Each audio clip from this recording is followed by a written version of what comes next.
দুটা কংগ্ৰেছ ফৈদৰ মাজত হ'ব এইবাৰ প্ৰতিদ্বন্দ্বিতা। তৰুণ গগৈ কংগ্ৰেছ বনাম হিমন্ত বিশ্ব শৰ্মাৰ কংগ্ৰেছ। হিমন্ত বিশ্ব শৰ্মা ডাঙৰীয়াৰ নেতৃত্ব কংগ্ৰেছ বনাম তৰুণ গগৈ দেৱৰ আদৰ্শ পালন কৰা কংগ্ৰেছ। ফেৰীত উঠি আজি এইদৰে মাজুলীলৈ আহিছে গৌৰৱ গগৈ। ঘাটত ৰৈ আছে কংগ্ৰেছ কৰ্মী সমৰ্থক।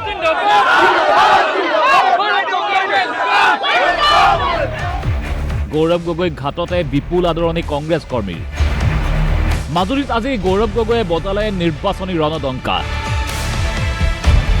মাজুলীৰ কংগ্ৰেছ প্ৰাৰ্থী ইন্দ্ৰনীল পেগুৰ হৈ গৌৰৱ গগৈয়ে বনগাঁও, ৰাওনাপাৰ, কমলাবাৰী, গড়মূৰ, বালিচাপৰি, জেংৰাইমুখত চলালে প্ৰচাৰ চলাই গৌৰৱ গগৈয়ে ক'লে, দুটা কংগ্ৰেছ ফৈদৰ মাজত এইবাৰ প্ৰতিদ্বন্দ্বিতা হ'ব। তৰুণ গগৈৰ কংগ্ৰেছ বনাম হিমন্ত বিশ্ব শৰ্মাৰ কংগ্ৰেছ। আৰু আমাৰ লগত আছে তৰুণ গগৈ দেৱৰ আদৰ্শ পালন কৰা কংগ্ৰেছ, য'ত নতুনত্ব আপোনালোকে দেখা পাইছে, নতুন চেহেৰা দেখা পাইছে। তো আজি হ'ল হিমন্ত বিশ্ব শৰ্মা ডাঙৰীয়াৰ নেতৃত্ব কংগ্ৰেছ বনাম তৰুণ গগৈ দেৱৰ আদৰ্শ পালন কৰা কংগ্ৰেছৰ মাজত এটা নিৰ্বাচনী যুঁজ। আৰু এয়া হ'ল আমাৰ আগন্তুক দিনত মূল সিদ্ধান্ত ৰাইজৰ সন্মুখত যে তেওঁ হিমন্ত বিশ্ব শৰ্মা ডাঙৰীয়াৰ নেতৃত্ব কংগ্ৰেছ বিচাৰে নে তৰুণ গগৈ দেৱৰ আদৰ্শ পালন কৰা কংগ্ৰেছ। বিজেপি মাত্ৰ এটা লেবেলহে বুলি ডক্টৰ হিমন্ত বিশ্ব শৰ্মাক কটাক্ষ এইবাৰ গৌৰৱ গগৈৰ। কংগ্ৰেছৰ দাগ লগা নেতাবোৰে বাজপেয়ী ভৱনত টিকটৰ বাবে শাৰী পাতিছে। বিজেপি মাত্ৰ এটা লেবেল।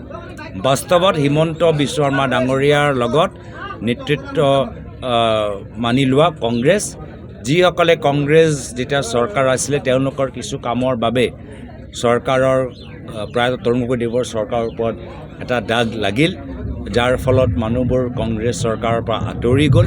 সেইসকল আজি বিজেপি বাজপেয়ী ভৱনত মন্ত্ৰী বিধায়কৰ বা টিকেটৰ অপেক্ষাত সকলো একত্ৰিত হৈছে।